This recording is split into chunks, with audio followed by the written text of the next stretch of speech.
Finally weight over हो चुका है। फजर अब शेर की केयर करने वाली है और ये सीन तो काफी ज्यादा खतरनाक था, जहां पर वो उसे नेक से ग्रैब कर लेता है। उसे नेक से पकड़ने के साथ ही फजर तो हैरान हो जाती है।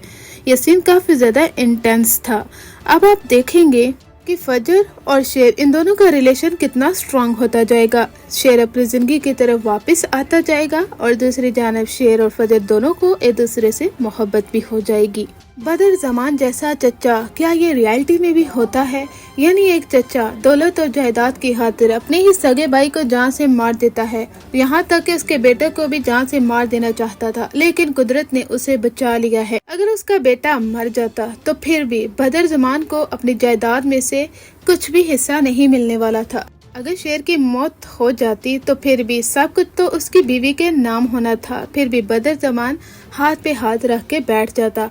अब भी वो सिर्फ और सिर्फ शेर को यही चाहता है कि वो जिंदगी की तरफ वापस भी ना लौटे और जिंदा भी रहे और ये लोग अयाशी करते रहें। लेकिन कब तक करेंगे? शेर तो वापस आएगा और इन्हें चीर फाड़ के रख देगा।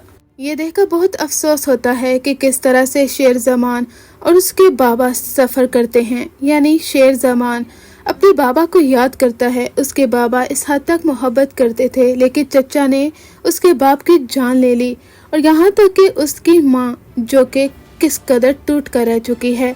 बदर जमान और उसके बेटे किस कदर घटिया नियत के मालिक हैं और अब शेर सीरियस प्रॉब्लम में है। यानी वो काफी ज्यादा सफर कर रहा है, लेकिन उम्मीद पर दुनिया कायम है। शेर अपनी जिंदगी की तरफ वापस लौटेगा और हम सब यही चीज तो देखना चाहते हैं कि शेर दोबारा से उसी फ्रेशनेस के साथ वापस लौटे।